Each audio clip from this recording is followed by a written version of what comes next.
The first session always needs a bit of activation in the morning. Now, the topic of cities within the 2030 agenda is a very specific and to the point topic because cities are the central position for most of the issues found on the 2030 agenda specifically.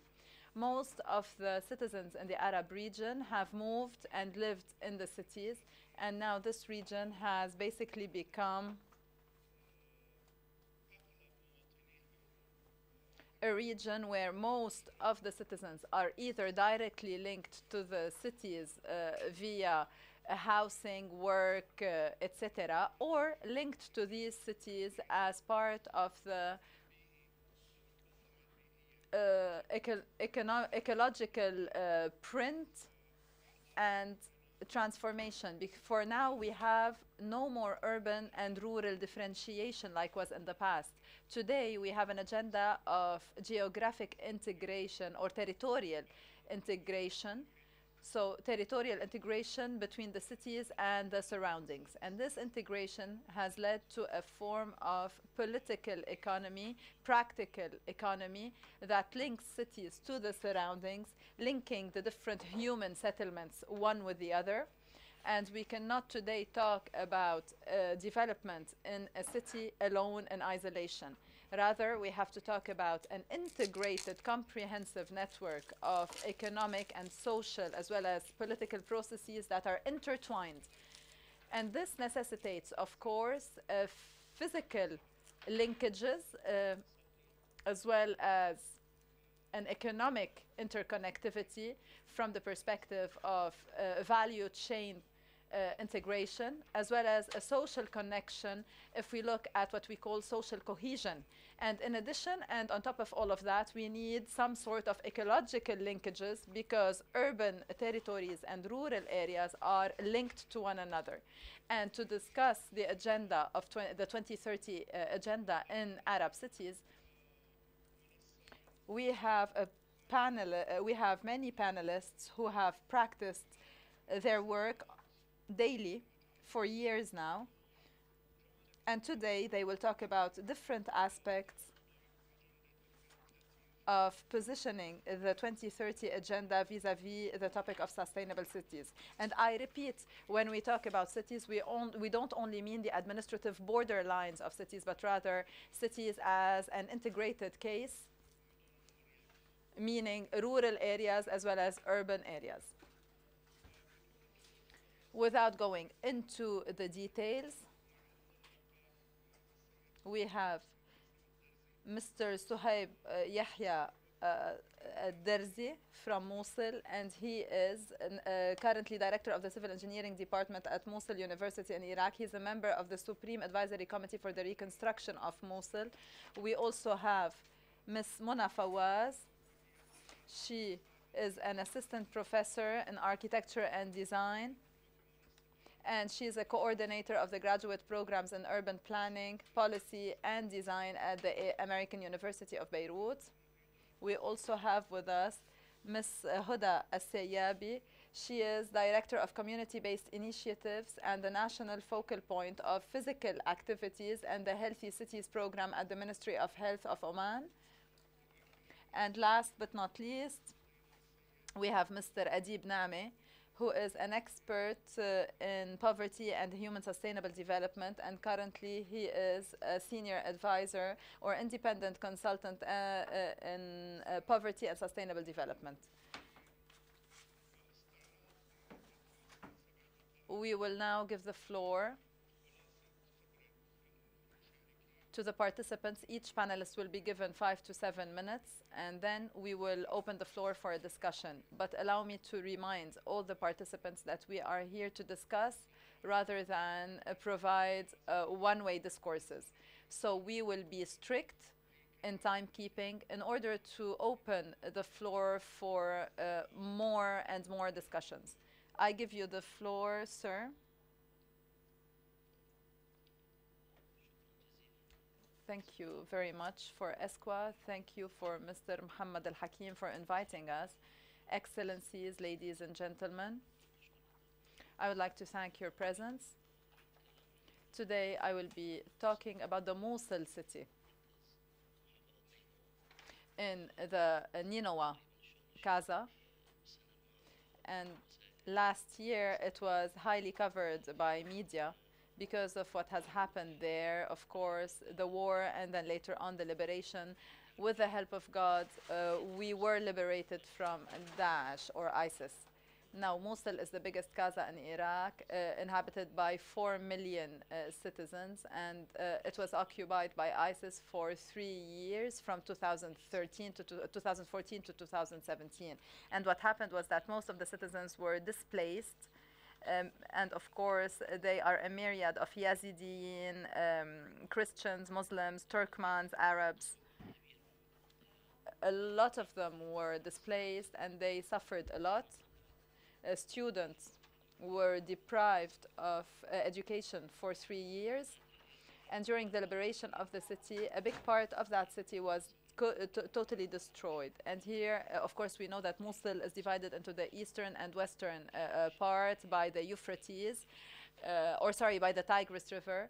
Now, the western part of the city includes the old city, and 90% of that part of the old city was totally destroyed, and the surroundings as well, by 60 or 70%. As for public utilities, hospitals, banks are completely destroyed in both sides of the city. Now, there are some neighborhoods cannot be reached up until now. Why? Because of the rubble and because of the destruction. And there are bodies, it's been a year now that the city was liberated, and there are still bodies that were not able to be removed. So we came up with a plan for reconstruction of the city, of the Mosul city. It was really a challenge. Now we have priorities and we have challenges. Now we are not going to talk about the priorities because we really look at the different objectives that the ESQA calls for, or the goals, which is SDG 17. And we take into consideration the different recommendations that are prepared by ESQA, with thanks, of course, and we thank all the experts working on that, as well as the executive secretary for all the efforts. So we want to try and come up with sustainable urban planning that is economically efficient and ecologically sound. So now we are building the city. We want to rehabilitate and reconstruct this city in a sound and healthy manner. I will try very quickly to talk about the challenges that we have faced. First, we have a big number of displaced people, so we need good housing, and we need to bring those displaced people back to their homes. But the biggest challenge we face is that we have a city that is 90% destroyed. The rubble that resulted is around 8 million tons. So as an approach, this will be enough, this rubble will be enough to build 3 pyramids or 4 Eiffel Towers.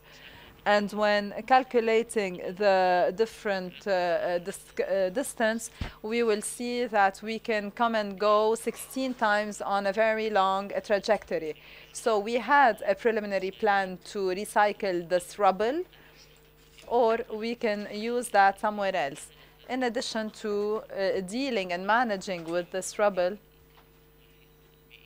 and if we look at it from an ecological perspective, we have to say that if we do not recycle it, if we do not benefit from it, then we will be removing 8 million tons from the river basin. So this will result in a negative ecological impact. That is why we are conducting studies now to make sure how to protect the environment and how to integrate that in the plan. We also have a problem with the main urban planning of the city, because the last urban planning that was designed was done in 2000, in the year 2000. And after that, there was a demographic explosion, and the urban construction became randomly, was randomly followed. So that is why now what we are trying to do is take practical steps, like the Mr. Chair said. We are trying to take practical steps in coordination with the Ministry of Reconstruction and Housing. We are trying to review the main design and the main plan to come up with solutions with these random plans. So we have had a difference or a change. So what we have to do is take it into consideration. Thus, we need to provide the needed services to bridge the gap as much as possible and to minimize these random buildings and constructions. So we want to also take back the displaced to their own homes and houses. If we can do that, it would be great. We also have another matter. The Christians now are in the Hamdaniya region, and they were provided with services. They were provided services, and the Prime Minister helped a lot in a social conciliation. So they felt that they were being taken care of. And now we are moving towards Sinjar as well for the Yazidis. And we also want to do the same with our Turkmen brethren. But to have a comprehensive, integrated planning, we need to look at tools of sustainable development or urban sustainable development by looking at sustainable products, because Mosul is very famous for its agricultural land. So that is why now what we are doing is improving and getting support in order to work on the irrigation project. We have this irrigation project that has already been set up. So we are trying to really reclaim the agricultural land, to provide a new system, to provide a new sustainable economic model for the city. Now, in truth, we also have another part that we have thought of. Through the urban reconstruction of the old city, we can look at cultural and heritage sites. And these cultural sites will be of use. We will try to benefit of them because we want it to be a touristic attraction. So we want to develop this old city. We want to reconstruct it, rehabilitate it, and have it as a touristic attraction. And my last point is that amongst our priorities that we wanted to look at is to also work on universities and schools, because working with the universities allowed, I'm not going to say all, but I will say most, meaning 95% of the university students to come back to the regions where they were living, regardless of the ethnic and religious backgrounds. So the social reconciliation was done after the return to education. So once again, I reiterate my thanks to the organizers of this conference, and I hope that there will be a cooperation and support for all the experiences of the participants in this conference. We hope that the ESQA and the UN will continuously support us in our endeavors to reconstruct the city and to achieve the 2030 agenda, so that Mosul will become a model to be followed. Thank you. Thank you, Mr. Suhail. Thank you for abiding by time. We will listen to the panelists and then we open the floor for discussion. Mrs. Mona, I give you the floor. Good morning. Thank you for the invitation once again. Now, when I was asked to talk about the capacity of Arab cities to be integrated cities, comprehensive cities, capable to provide a space for the citizens, the first question I asked myself, what are the challenges that we face today? What are the challenges that we are leaving behind? In 7 minutes, it will be very difficult to talk about all the challenges. So I thought that maybe we will talk about 3 major challenges. And by talking about these 3 major challenges, if I even have time for 3, if not, I will suffice myself with 2. So we will try to broach this topic in a different way, talking about an integrated city. So let us move the discussion from a technical one towards a discussion that talks about what is common good and what is really integrated. In my opinion, the first thing lacking in Arab cities and the most important component is the concept of land or territory that we have, that was transformed in the last 20 years from a concept of social value through which the land or the territory can be a space for use, for housing, for public spaces, for transportation, for groundwork where people start their livelihoods. This concept was transformed in the last 20 years. It was transformed greatly to become a good.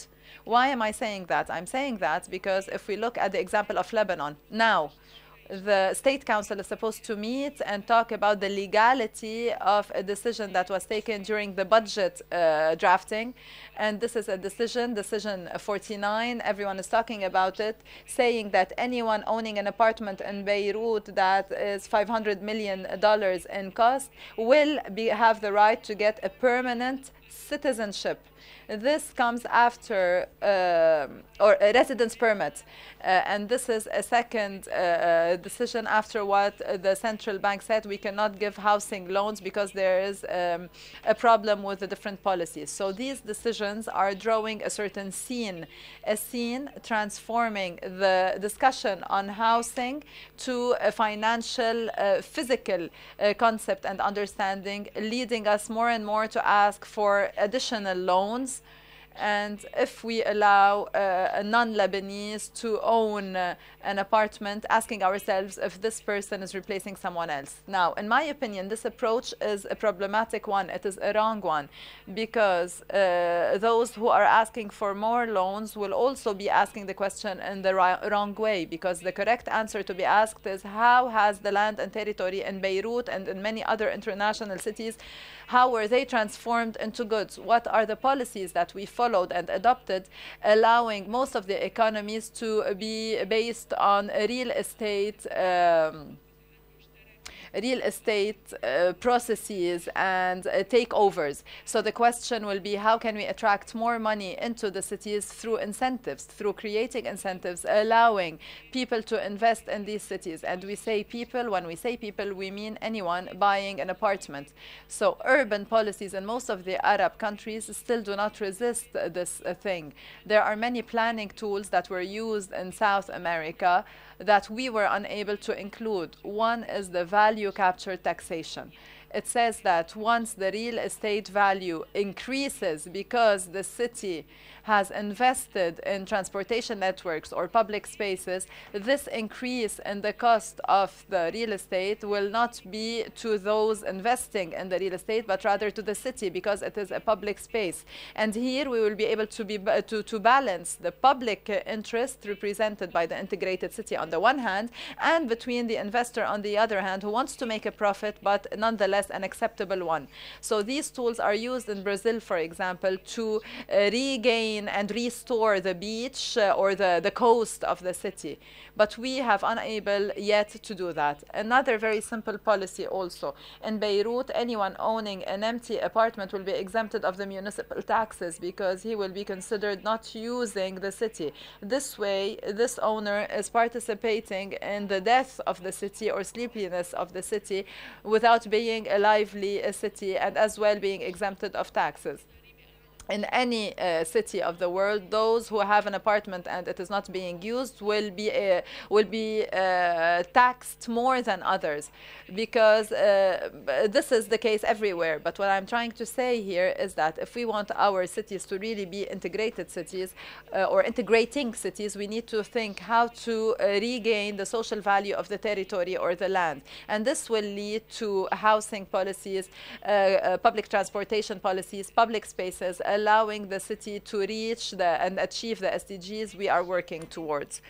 What does this mean? It means that we need to move from the idea of a city in the hands of those with citizenships or those who have the money to those who are living in it. And this is the second idea I want to talk about. When we talk about integrated cities or integrating cities representing the common good or public good, especially in a country where we have high number of refugees, where we have high numbers of migrant workers without rights or living in very dire circumstances. So here we cannot continue thinking that the city will only be owned by those with national identity or citizenship of that country. Because today, a city like Beirut, where 25% of their citizens are non-Lebanese or do not carry the Lebanese identity, more than half of the citizens living in Beirut cannot even vote for the municipality of Beirut. So this poses a very important question. How can we represent a common good or a public interest in the absence of any mechanism that allows these people living in the city, the residents, to be able to have their voices heard or to be partners in representing the city. Here, once again, many cities are trying to come up with an alternative form of representation away from the concept of municipality. Let me be clear. Today, the municipality of Beirut, if it wants to represent the city, it is unable to do so because 2/3 of the voters are not in Beirut. And thus, the municipality is governing a space where the residents are not represented by it. The UNHCR interferes for the Syrian refugees, representing a small percentage of Beirut citizens. And the UNHCR pulls away these refugees from the public interest. So instead of having one common good or one public interest, there will be multiple interests that are not public, that are private, without coming up with a housing unit, without making up a geographical unit with a specific framework through which we can have a participatory discussion or topic. And urban planning is based on common interest and common good. No one can come up with urban planning without representing a common good or common interest, because this necessitates that everyone lets go of their private interest for the public good. So when we lack that, we will be facing a sort of challenge, a challenge that leads to the impossibility of urban planning. And the third point that I don't have time to discuss had to do with linking this matter of democracy with the space on which we plan, and the idea of moving away from the topic of sectors that we plan in order to come up with not only an integrating city, but integrating policies that link amongst geographical spaces, multiple sectors, as well as a geographical or integrating geographical zones. I don't have time to explain this more, but I think that if we want to reach the concept of real urban planning, we need to start asking ourselves, whom are we planning for? Where are we planning? In which sectors? Let us really come up with integrating policies for those citizens we are dealing with, regarding those spaces we are dealing with, and the different sectors. Thank you.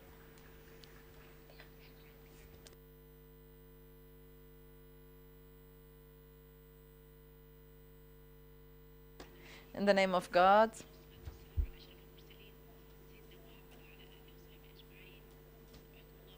good morning. At the beginning, I want to thank you for this invitation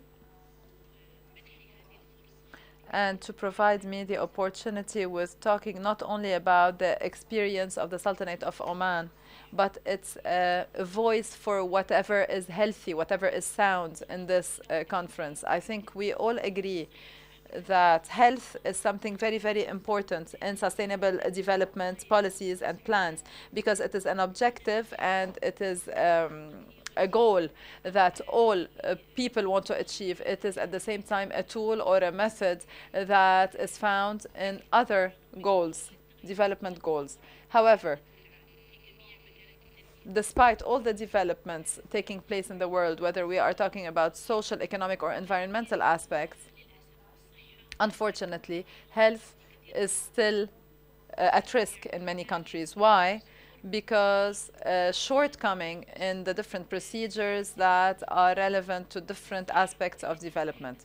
The health that I'm talking about today is not the absence of special needs or disease, but rather it is a physical, mental, social well-being, just as was defined by the WHO in 1947. After that, there was an additional concept that was added, and that is the spiritual well-being. So this concept gives a comprehensive definition of health, talking about different factors impacting health. Internal factors that are individual or personal, like age, sex, gender, age, gender, genes. And these are factors that are minimal in comparison with the external factors that impact health one way or another, that have to do with education, housing, infrastructure, water, traffic control, and all traffic safety, and so many other factors. Thus, if we want to really achieve a difference in the health of the well-being, we have in the health of the individual, we need to take into consideration all of these factors. And this leads us to say that here, health cannot be worked on within the health sector only in isolation of all other sectors and away from the participation of the society. That is why countries have started talking about how to include the society with its different sectors, how to integrate the health sector with other sectors that have to do with sustainable development in order to work on a better health for all.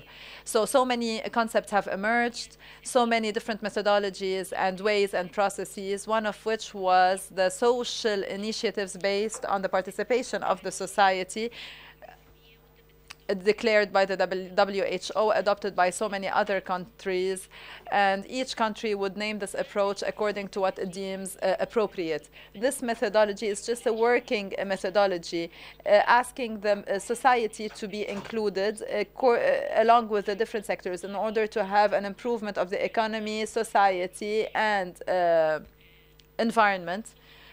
Now, let me talk about the Sultanate of Oman. As other countries, we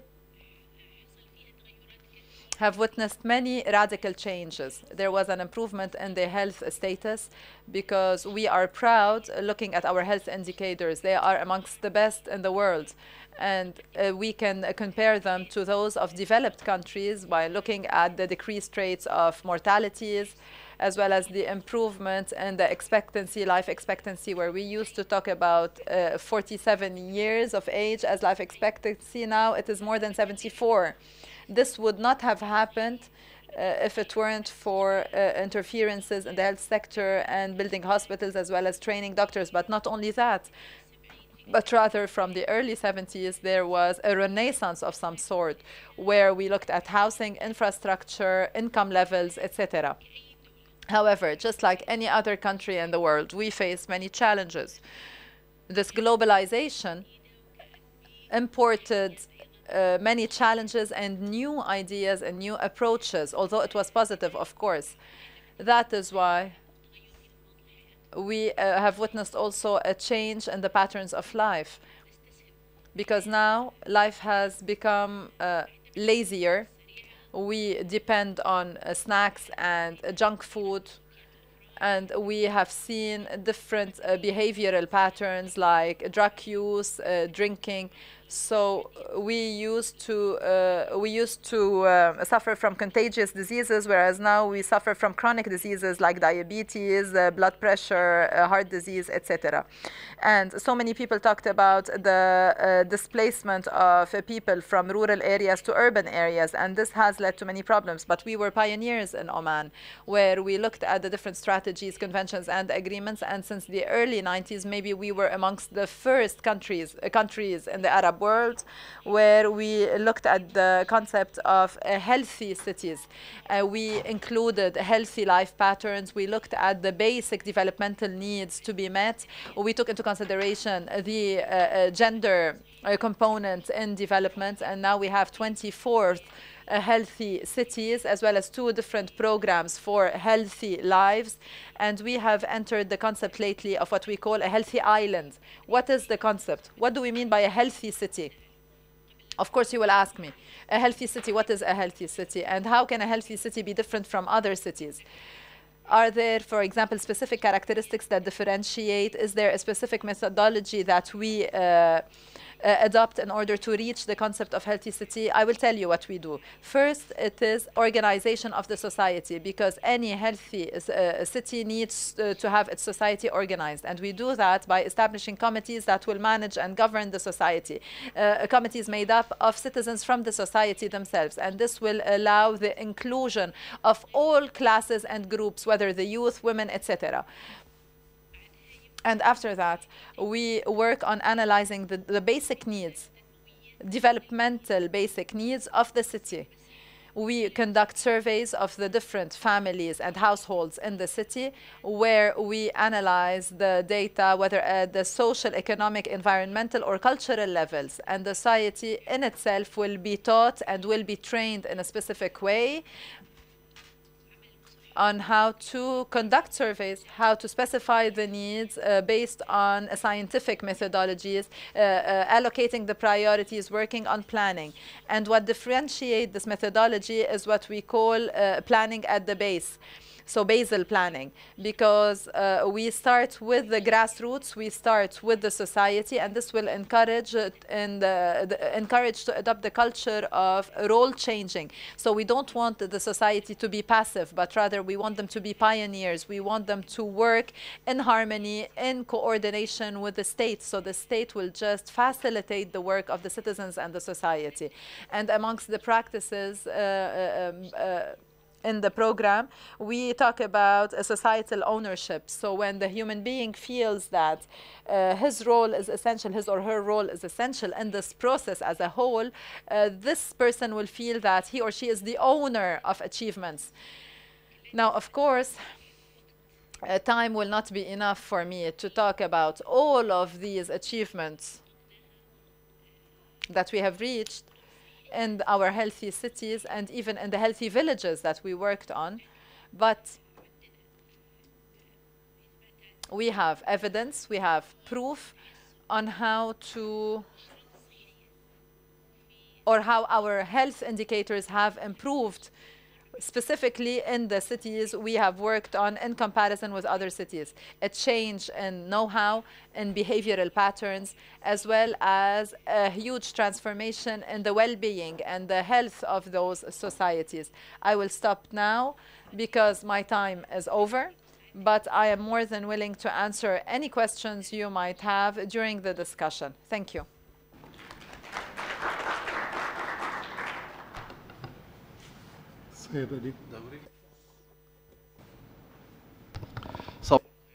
Good morning.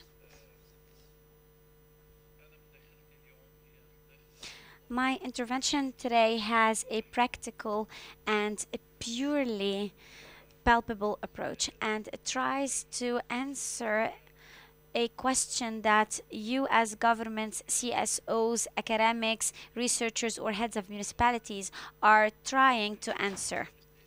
We need to raise the following question: how can we measure any progress and performance for the first objective of SDG to eradicate or alleviate poverty in our work? This problematic existed during the era of MDGs, and those that survived that era knew that rarely a government was able to establish in its progress report, and after the publication of 2 or 3 reports, a measurement and real assessment of the poverty that prevails in every country. The measurement process is intricate. It relies on household surveys, and if it is executed expeditiously, it requires 1 year or 2 years of a treatment of data, and if they use the international poverty line, it is not to be used. It is costly, and if it is published, it is not to be implemented at the level of governorates. Therefore, countries were indeed unable to monitor the effective progress and growth on their policies on eradicating poverty, and the same problem faces us today. Let's go back to the year 2010, and UN Habitat prepared a preparatory workshop for the Great Summit that was held in Brazil at the time. At that time, they were asked us to prepare some documents, and these documents including a paper to tailor the MDGs according to cities. During the work on this report, we went head to head with the objective of the report. So we formulated a second paper on how we can innovate a beneficial solution within a specific period of time.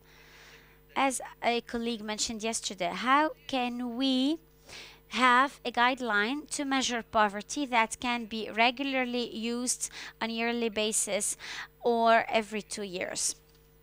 Should we decide to apply this report without many resources, then it should be less costly. If we decide to use this guideline at the national level, at the local level, it is possible to do so. If a municipality wishes to opt for it, it can do it. It must be easily understood and easily used by all stakeholders. Not every time we have to make a study on poverty, we have to resort to UN experts or World Bank experts to have these studies. Therefore, we need to find a good way. And it was suggested to have a guideline for urban deprivation at the time. And the meeting adopted it and submitted it as a recommendation to Brazil's summit. And afterwards, there was a partnership between ESCWA and the Arab Institute for the Progress of Cities, funded by the Islamic Bank.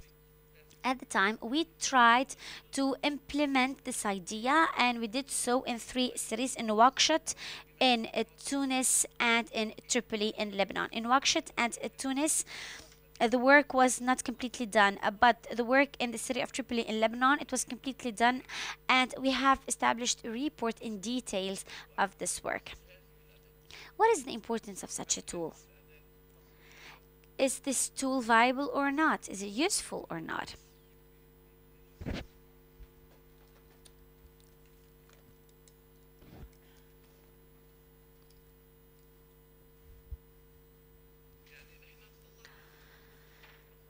We were able to use statistical pathways.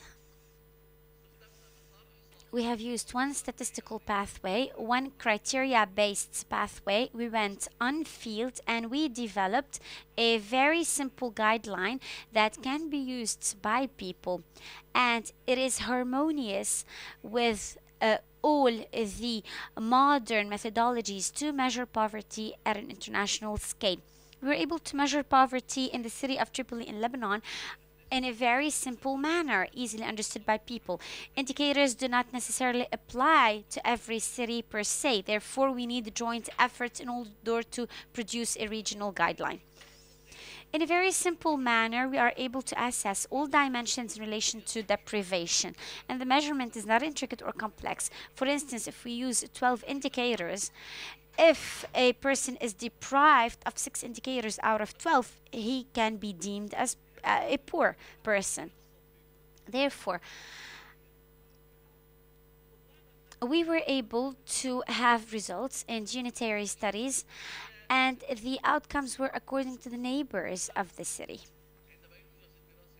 When the study is done for the first time, it will be less costly. Countries, municipalities, or societies and local communities can use this guideline. I do believe that such a tool, maybe not necessarily this one, but something similar to it, in order to better seize opportunities to be launched towards a future work, because it is part of measuring poverty in the Arab region. There might be an objective and practical impossibility to measure progress in SDG 1 if we were to follow the same measurement tools previously. Therefore, we need a tool that can be repeated and less costly. You have such a tool or guideline in your hands, and I shall leave some copies of the reports amid the other publications outside of this hall. I would like to seize this opportunity to call upon regional institutions that are funding all projects, and I would like to call upon all governments to come up with such innovative projects in order to be able to measure poverty. What are we doing right now? We are surveying the status of households. We are having samples of households at the national level, and then we will get into a process that starts and never ends. Why can we not have casts of samples of rural areas and villages and cities, and then we can measure poverty at each level? And I do believe that this will be easier to work at the level of the cities and at the local levels. Otherwise, every theories that we speak of in relation to theoretical implementation will remain mere ink on paper. Thank you. Thank you, Mr. Adib. The problem of cities and human settlements in the Arab region is becoming a large-scale problem. It paves the way for huge challenges to be able to measure the indicators of the 2030 agenda, even partially. Let us start our discussion on some of the points that were just raised. Our main points are as follows. When we opt for integrated and scientific as well as theoretical approaches that take into consideration all of the objective factors, we will get into endless theoretical dialogues that do not unfurl into concrete results. Oftentimes, results are delayed, therefore, the process might be on one front and the studies and results are on the other side. Who are the stakeholders that must be taken into account in the cities? This is another problematic that faces us. Who has the right to speak on behalf of these cities? The current trend is that the local governments do represent the cities. The local governments have a strong voice in order to be able to echo the community-based voice. But as we have noticed, the municipality limits or borders might not be the ones that are geographically admitted, and sometimes municipalities are not practically represented on the ground. The urban economy and the political economy might not advocate for the rights of the marginalized groupings. Henceforth, it is doubted that the local governments are indeed the good representative of the city. Some statistics were undertaken in the past. Unlike all indicators in the past, when the degree of decentralization increases, the level of trust increases in the government, except in the Arab world. We have a major problematic in this regard. Decentralization is not linked to effective tools and implementation tools. Oftentimes, it does not entail higher indicators of local peace and local development and growth. We have a major problematic in the fact that representation is almost absent. And even if representation exists, this does not delete the need to the participation of the residents. Therefore, the current representation of centralization is not an alternative to include residents in all decisions in relation to health, urban planning, education, and so forth. Finally, the issue of inclusiveness is not merely synonymous with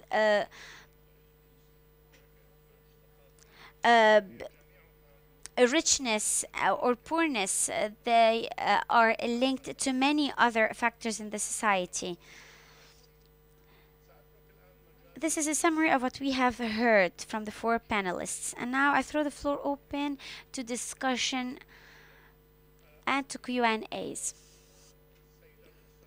I hope that the participants who wish to ask a question to really summarize their question without transcending 1 or 2 minutes to allow further time for dialogue and discussion. We will take one first round of questions, maybe 3 or 4 questions, and then hear the answers and then take another round. Good morning. Thank you. My name is Muflih Abadi from the Swiss Cooperation Office. I am glad and at the same time sad because 3 or 4 weeks ago I have visited the city of Mosul, and I am happy that we have a panelist here saying that many efforts are being exerted to reconstruct the city, but unfortunately what I saw in the city was completely depressive because there is a dire need to reconstruct the city, whether materially, physically, morally.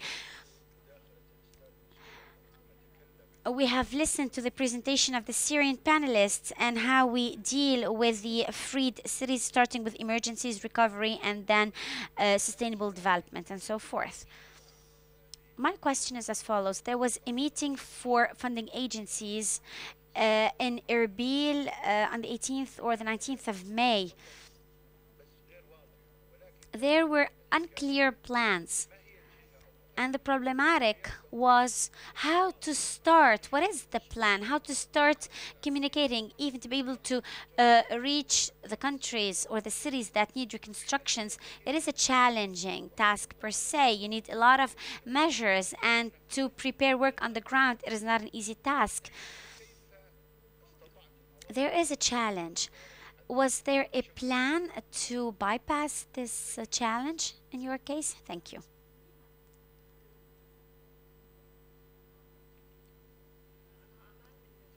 My name is Amal from Palestine. I'd like to address my question to Mr.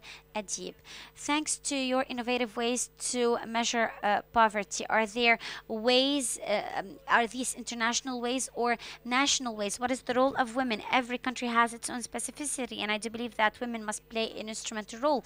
In Palestine, women play a major role in everything that has to do with the households. And I need to know if we can have more details on the indicators that you have worked on. Thank you. Thank you. My name is Mohammed Saida from Jordan. My question is addressed to Mr. Adib on the guideline of the urban deprivation. I do not know if you have mentioned this in your presentation, but I would like to know how you gave or assigned a weight to each one of these criteria, notably the indicator of health, because you mentioned the last child born out of a hospital. What is the weight that you give to each indicator? Thank you.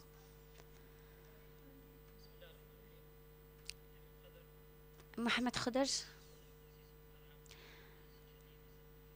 a member of the drafting committee of the new constitution in Tunisia and a current parliamentarian.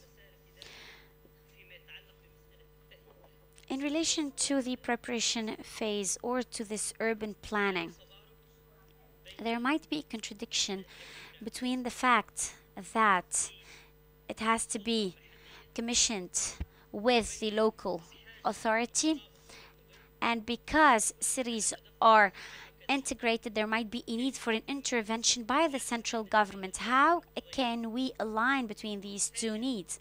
Secondly, as regards the issue of representation,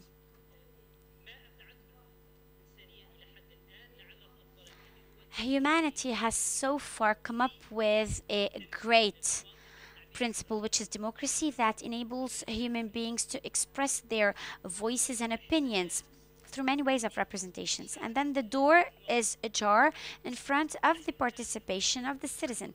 Nowadays, within the Tunisian parliament, we are about to hold the elections in Tunisia on May 6. And out of the points that were raised, we have many different issues, and some of them are linked to the fact that the voter should be a local voter, and then afterwards any citizen has a right to express his or her opinion. There should be a diversification. We cannot offer all possibilities to all citizens, and we should not only put all things within the hands of the local voter, because some things do affect all the citizens, even if they are not local residents.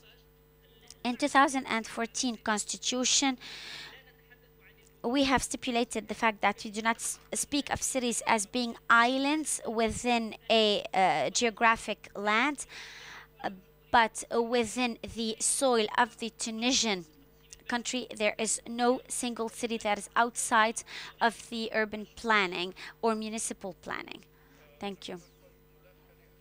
One last intervention before we hear the answers. Good morning. Najla Ali from the Ministry of Planning in Iraq. I would like to add to what was said. by saying that the sporadic habitat in Iraq has turned into a major challenge in Iraq. The repercussions are further grave because of the displacement wave that Iraq witnessed. The government is dealing with this issue through a special strategy. Indeed, through four main pillars: institutional, administrative, financial, and technical. We were able somewhat to try to resolve the issue. Firstly, technically speaking, we try to stop the expansion of the sporadic habitat. If we do not limit this phenomenon, we will not be able to resolve it because it might expand endlessly.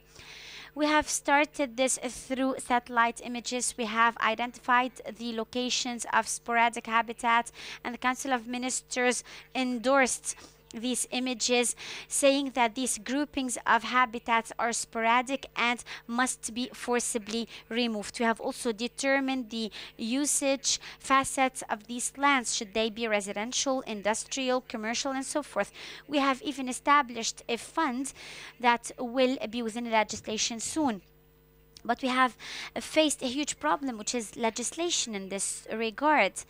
This removal requires an array of restrictions or laws by the government for a good removal of these sporadic habitats. And we know that this issue is taking a lot of political dimensions within the parliament. This endeavor will not cease. We will continue on working with the Council of Ministers, with the Parliament, through the legislative and service-related committees in order to enact this law. In Mosul's governorate, and in light of the harsh security circumstances that it went through, it was not possible for the technical teams to get into Mosul in the first place in order to start their tasks. I do believe that our experience, which was supported by the UN Habitat Organization, will be a pioneering experience in the Arab region because it relies on technical and urban-related criteria. Thank you. Let us hear the answers first before we take another round of questions. Mr. Suhail, the floor is yours. Please try to be concise. Mr. Abadi, in relation to the question that you have asked, as regards the funding, there are many authorities that can fund reconstruction. At the Conference of Kuwait, many credits were offered or even investments were attracted.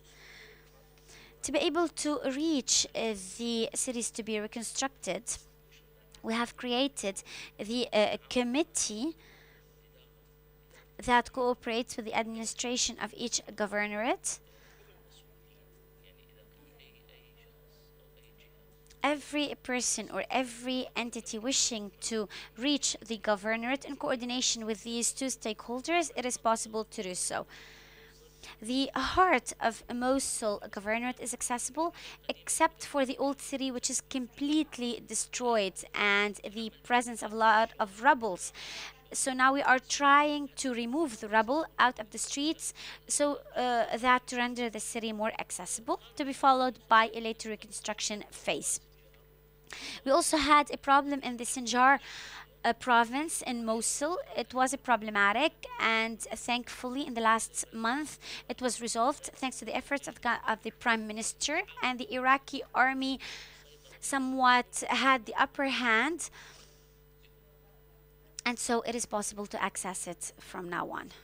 Thank you. I will be very concise in speaking of the linkage between the local authority and the central authority. What I was trying to assert that in addition to the issue of the correlation between both local and central authorities, many versed in speaking of the lack of the administrative and executive role of the local authority, mainly in light of the huge displacement waves or even the rural migration to the cities. in light of the absence of laws that did not enable people to vote where they are residing right now, the local authorities are not capable of representing the persons living on a specific geographic area. And a local authority is somewhat responsible of a certain geographic area and also of a group of residents that reside in this geographic area but do not vote there. Therefore, we need to rethink or revisit these laws that need to allow these new residents to be able to vote where they live, so they will have a sense of belonging. And this applies to the geographic areas represented by the local authorities. In many instances, the local authorities are within age-old geographic area distribution. This has to change, and even there are a lot of sensitivities between different local authorities, so it becomes difficult to deal with issues such as habitat and transportation, because those that reside in one city move from one place to another, whereby those responsible between these two cities do not even liaise with each other. So we need to know the challenges of the local authorities, and let us not simply say that the major problematic is the lack of connection with the central authority. Mrs. Huda? No question was addressed to me, but if I may, Mr. Chair, I would like to give you an idea of the following. In the Sultanate of Oman, we were able to implement the experience of the health groups. We have 11 governorates in the Sultanate and 61 provinces. In every province, thanks to a decree by the Minister of Health, has a health committee presided by the Wali, who is the highest officer in the province, and it offers all that has to do with health.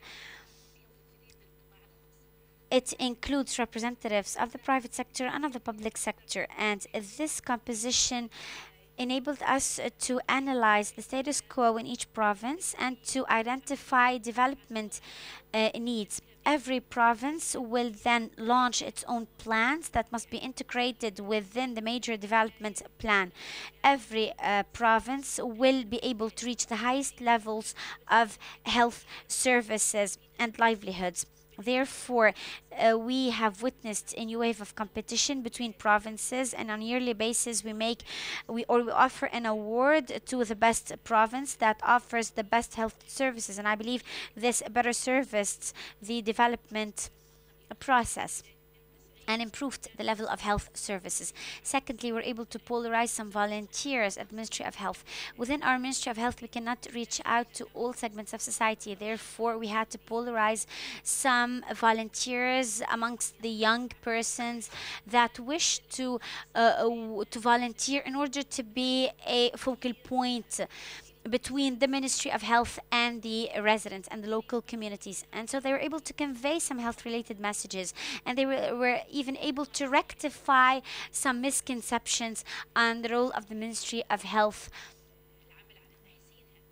because the Ministry of Health started working on harnessing all health services, and we have even started on working on the breastfeeding and the importance of breastfeeding, because many women started refusing this process. Therefore, the volunteers, the female volunteers mostly, were able to convey the messages to the local communities and were able to persuade them of the importance of breastfeeding, and thus the percentage of breastfeeding women rose. Thank you. I would like to raise 3 concise points. Our proposition regarding measurement is also innovative. One of the things that is needed of the system nationally and regionally speaking is to create some typology, categorize the cities, because cities are not similar even within the same contract. For example, Tripoli might be similar to Baalbek or Saida. Beirut is a different situation. So At a regional level, it would be okay to create some typology of cities based on certain criteria, and that would allow us to strike comparisons between different cities. And when I aggregate within the same country, we would have a better idea about the one country. Also, there are some cities that are atypical. In Dubai, how would you approach it? It would require a specific design. It is a gigantic, it is a huge city with a special design. So we are suggesting typology, but it's a starting point that would prove to us the applicability. That's one. Second, this type of measurements, other than the income poverty, is more sensitive and is more prone to assess the level of poverty and the situation of women more than measuring incomes. But that is not enough. We lack anthropological studies to know where to focus. I don't think that international descriptions are satisfactory. They would say that we need to study the situations per capita rather than per household, and then you confound things all together, and then you would omit certain elements and factors. That might be the case. However, poverty is a household phenomenon. It is the household that is poor. There is no one good household, or one poor family, one poor household, and one individual, one person who has a better situation. So we need to focus more specifically on what to measure in poverty, not only focusing on women poverty, but also young and children poverty. Some aspects are covered by the current systems, but not all aspects. Now, regarding measurements and scales, and whether to sample and how to sample, there is a number of initiatives at that level. We take as a reference the Human Development Report, another important report that was issued in 2010. Most often, when we design a manual, a guide, with limited number of chapters, we can't strike priorities. We can't set priorities. We can't say that health is more important than social life. And the indicators. Jeffrey Sachs has created the index index guide. It's scientifically not correct because you can't put an endless number of indicators and then you try to aggregate them. When you have a right design of a guide with a limited number of chapters with a specific number of indicators, then you wouldn't need so many scales and so many indicators. But then when you take it to a lower level, at a municipal level, for example, you would face a different challenge. Regarding decentralization, centralization and decentralization, without a strong central government, you wouldn't be speaking about a successful decentralization. On that note, we speak about a redistribution of powers or a regeneration of some sort of power at the local level. This is what we mean by the decentralization we want. It's not about a decentralization law, because in implementation, with the absence of freedom and powers under centralized powers, sometimes the government and the parliament do not have powers, let alone municipal councils. In implementation, decentralization at some points was means actually to increase and to push centralization forward through appointment, through elections or through direct appointment or assignment.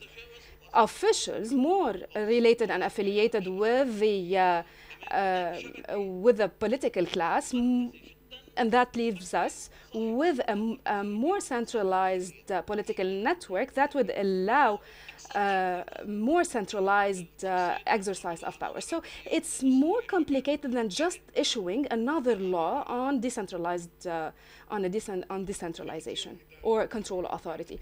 Many show of hands. Let me start by the Yemen. Thank you, dear panelists. My question is around the methodology of measuring poverty. I stopped at what Mr. Adib mentioned, this innovation that will lead to measuring poverty in such a way that is less costly compared to the internationally agreed upon indicators used mainly by the World Bank. The question is it an alternative measurement that allows us to measure poverty in its different forms and shapes, implementing or applying this experience? Did you pilot this system on some cities, and what were the challenges? And what's the credibility? What's the reliability? How reliable is this methodology? How reliable are these measurements, statistically speaking? Also, to which extent can we use this methodology and its results in projecting and to seeing the future, and then use these projections in academic circles, for example? Thank you. Good morning, everyone. Allow me to thank the speakers, Mr. Samhan from Palestine. The question to Mrs.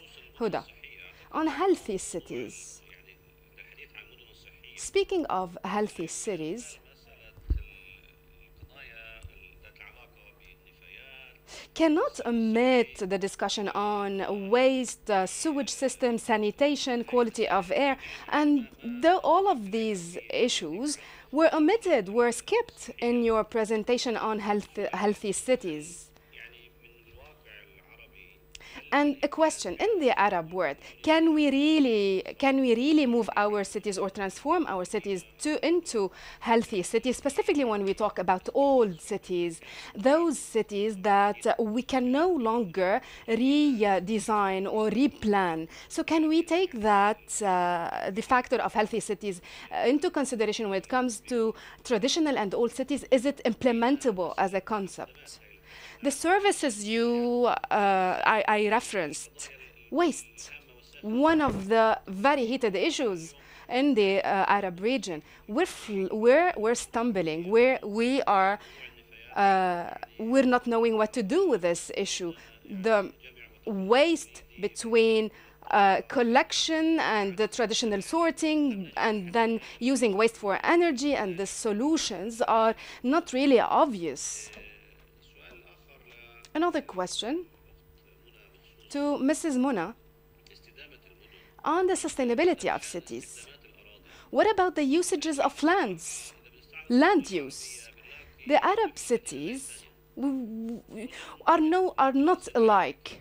You would have an industrial zone within one city. In another city, you wouldn't see any little space, any little green space. So we have different and multiple models, and they are not necessarily the right or adequate ones. So planning land uses and the implementation of the plans is of extreme importance and should be focused on.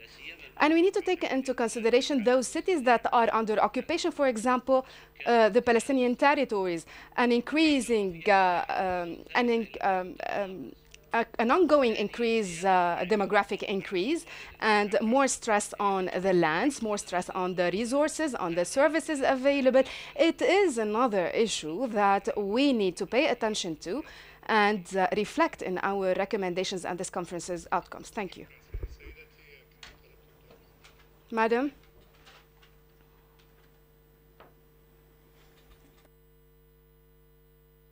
صباح الخير. Good morning, everyone. Iraq. A question to Mrs. Muna. As far as Mosul is concerned, there is this phenomenon that emerged after liberation. A group of young men and women, those are victims with their families. They lost their parents. So we have this group of people, group of men and women, young men and women who were victims, but then they emerged and they came with this force to clean the city. They were victims, but then they were so active. They were a driver to clean the city of rubbles, of debris. And as Mr. Sohail described the totally wrecked city. So what is the criteria we are to, what's the standard, what are the measurements here, how to gauge their contribution, to appraise their contribution and to use them, to leverage on them. It was a unique phenomenon. Two more questions, and then we would leave the floor again for some answers. Good morning. Wars and crises, despite their devastating impacts, create and generate opportunities. And the best of these opportunities come in those areas where that were not part of the decision. And I speak here specifically about slums and the slum dwellers. You know that many Arab cities are surrounded by slum dwellers, by slums, and you would be talking about 60% and 70% of those cities' populations living in those slums.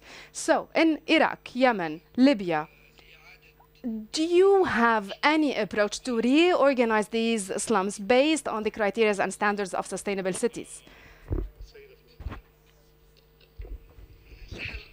Sahal Qawasmi, a member of the Palestinian Parliament. Question to Mr. Naami. الخلل الموجود عندنا في على الأقل. We have a deficiency in planning, in urban planning. And we have shortcoming in the approach because we think of cities as layers and classes. And sometimes we do not take into consideration the equality between people. And I give you an example. In Germany, you would see some segments of societies with less means and less resources living in areas that are so dignified, irrespective of their limited means and resources. And can we speak actually of a situation where urban planning is based on the rights of every single human being, whereby all human rights are taken into consideration, where the dignified means of living are available to everyone. So we shouldn't anymore speak of class islands, so to speak, where people are segmented and segregated from one another based on financial capabilities and their social class. Thank you. You made your point, madam. Two more interventions. Unfortunately, we do not have all the time of the world, so we need to wrap it up at some point. Mauritania, thank you for choosing this theme for this panel. It is a very relevant theme to our cities that are at risk of so many dangers. It was so interesting to listen to successful experiences. I have two main questions, mainly to Mr. Adib.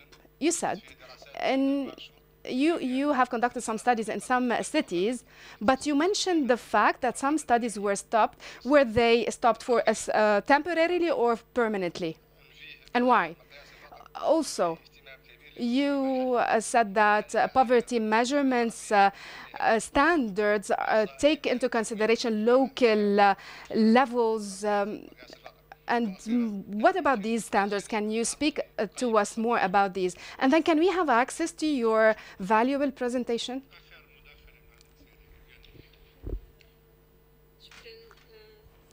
Thank you, Mr. Omar.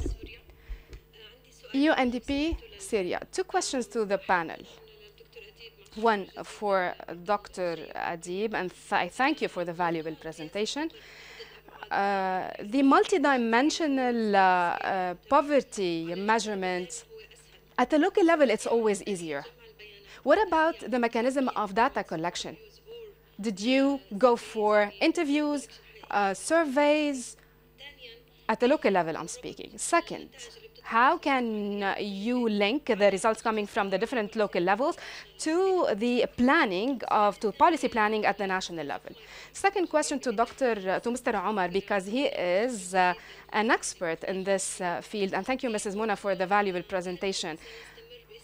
Will we keep using the concept of a city as we know it? Or should the concept be changed so that we approach it as a location, as a community development? And by choice, not by force, is the criteria. I'm there, so how can I contribute to this place based on the premise that we shouldn't leave anyone behind and everyone has a role? So can we look at the issue of cities from the developmental and the economic polars, based or taking into consideration the added values of every cities, how these cities can help other hit cities? That's one. Second, yesterday in the special sessions, I mentioned this and I will reiterate it again. We will not be able to answer all of your questions, madam, but a recommendation maybe. We need to take the solutions and give the solutions to the right platforms. Advocacy efforts should target the right platforms. Community community issues should be raised at the level of civil society civil society organizations, as an example. One last intervention. Kindly be as concise and quick as possible. Thank you and good morning, everyone.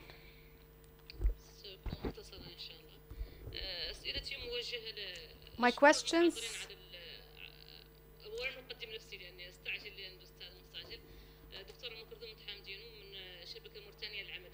Mauritania, a social work network.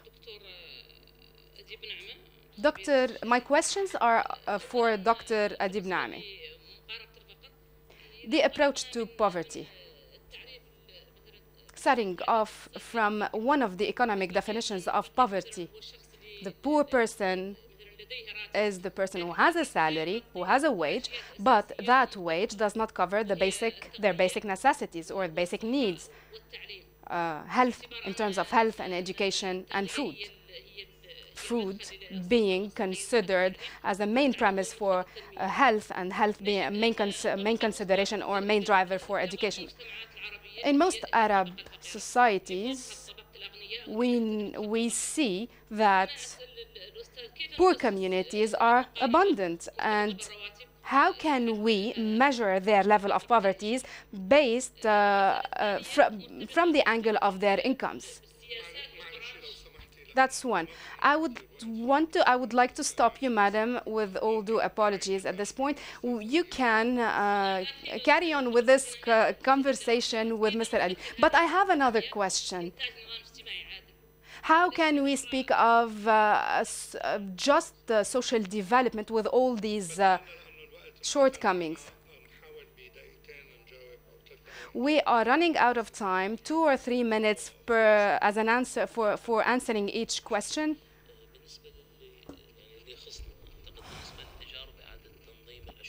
The experience on reorganizing slums.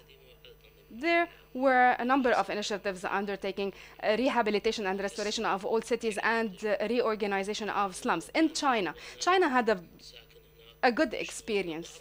I was there at the time, and the detail of the work was so specific.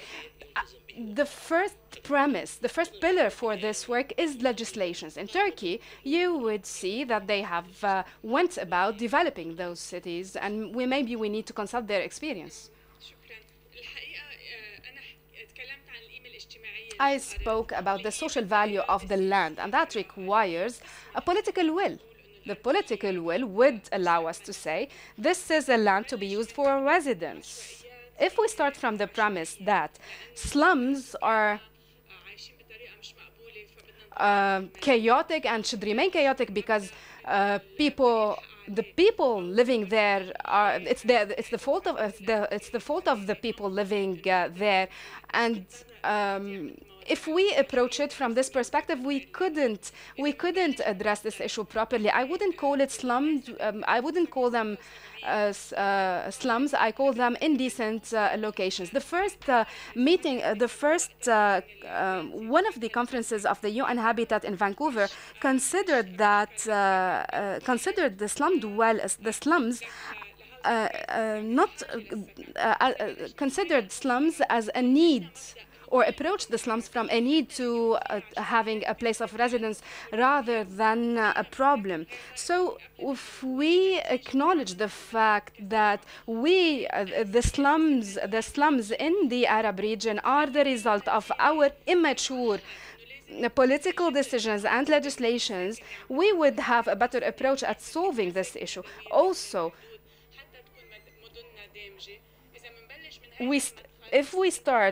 if we shift our perspective, I think we would be giving the land, restoring to the land its social value, and it will allow our cities to be more integrating of those slums. Our cities are taking one direction today. It's the real estate speculations, looking at the role of the cities as a main role of attracting investments by selling lands and real estates. It is the approach adopted in almost all Arab cities. It is the approach that leads us to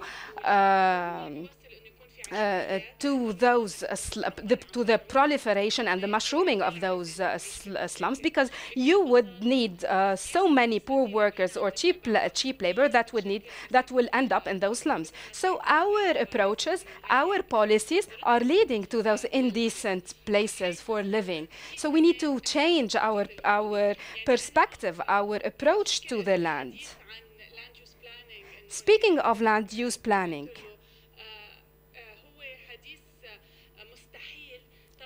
is impossible as long as we do not recognize there is a common public good that should supersede the private interest. When you have the true power to classify lands and their values,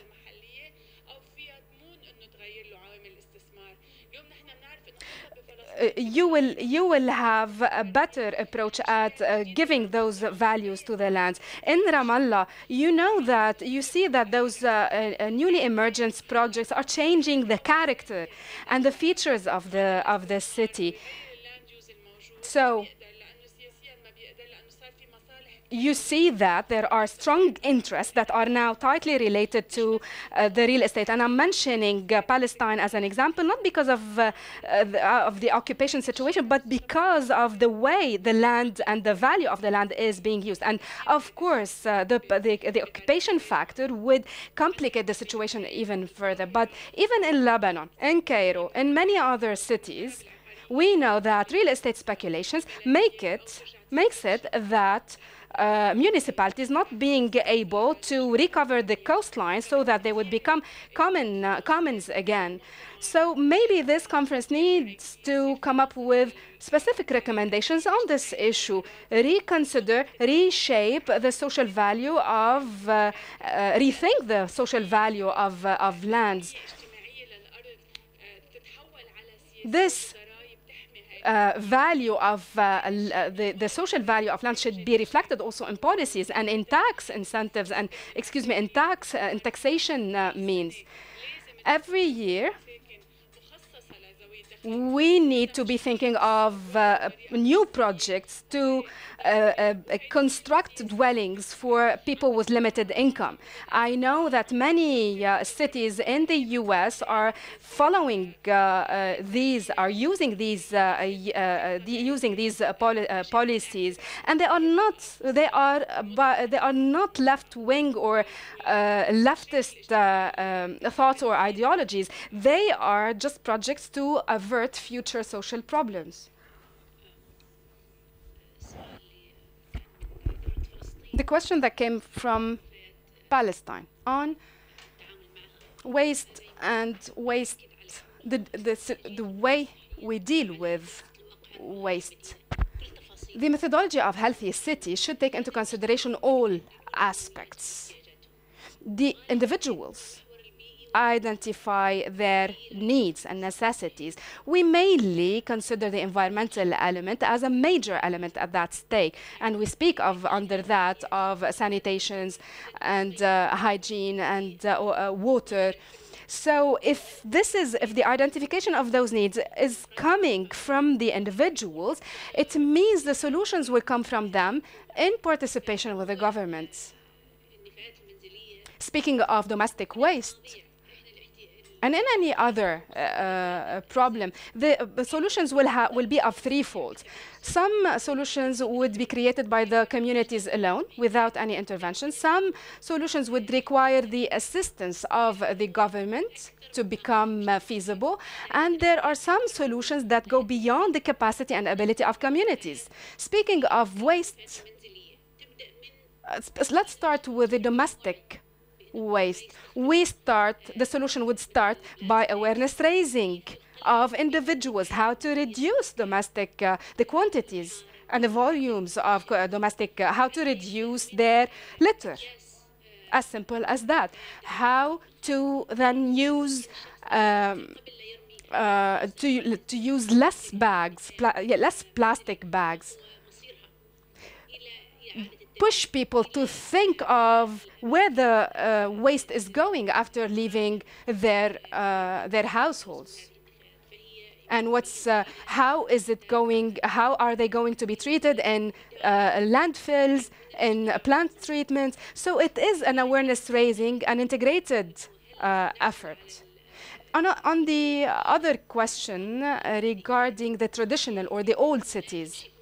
Let me rectify, let me correct the concept. We are not creating new cities. We're talking about already existing cities. We're talking about systemized approaches to enhance the economic and social situation to get to the highest possible levels of healthiness and quality of life. Thank you. Very quickly, the study we've conducted, we were based on a survey. It's a questionnaire that is a similar question. It's a questionnaire similar to the living conditions of households with specific questions that would allow to specific answers. And when we adopt such a questionnaire or such a survey, so once we start building the guideline, in upcoming sessions, we will just have a checklist of 20 questions, 25 questions, where we only answer the relevant topics. Now, do we move from the local to the national levels?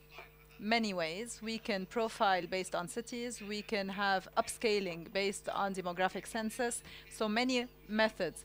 But what we were concerned with was the local level.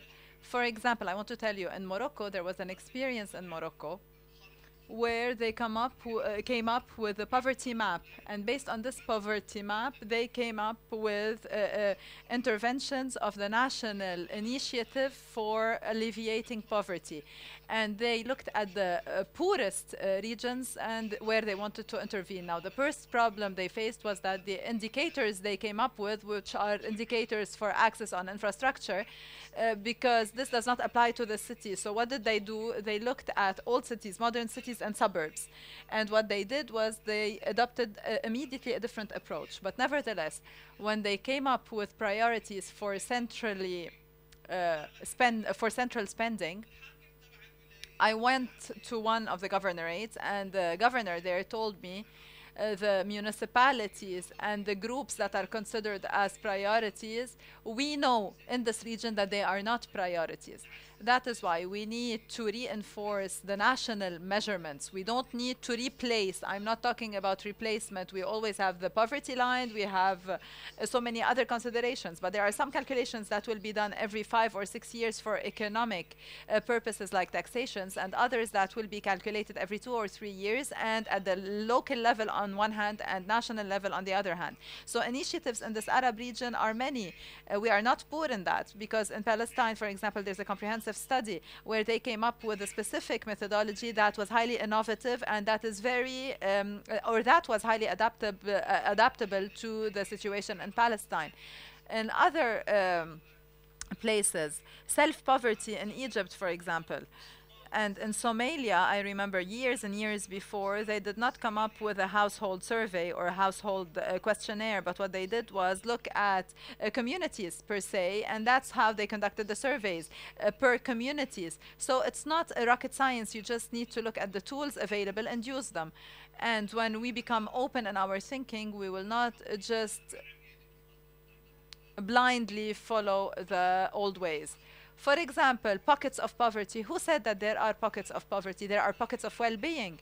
We went to Tripoli, and the first conclusion we came up with was that there are no pockets of poverty. 20% are in good shape, 80% are suffering from poverty. So we don't have poverty of pockets of poverty, but rather pockets of welfare. And those pockets always appear in the rural areas, not in the urban regions. In Jordan, they were aware of that, so they kept working for 2 years on 60 or 70 pockets of poverty, whereas they came up with the number, and the number came up 7%, came up with 7% or 8%, and the poor people were in other places. So they changed the details, because sometimes we need to give attention to details. And lastly, is this internationally adopted? What do we mean? What do we mean by internationally adopted? What do we mean by that? For example, an international organization has taken part in that, and many Arab organizations are talking about that. UN Habitat, we went to Brazil, we presented that in Brazil. In Brazil, there were international experiences where they said that this is the only experience that actually measures cities according to demographic numbers, and not whether there is lighting or not. So that is why I think we need to come up with new methods, and we have worked according to scientific bases and not out of that, and we came up with a usable, viable model. So why not use that and develop it, update it, because this is one of the tools. As for Nouakchott, I will give you the study, or half of the study that we conducted. Thank you. We took more time, but we started late. On your behalf, I want to thank all those who have spoken with us today, all the panelists. And of course, there are many topics that have not been covered. Maybe you would have liked to ask so many questions, but because of lack of time, you were unable to do that. I hope in the break we can continue. We have a break until 11. Thank you for listening.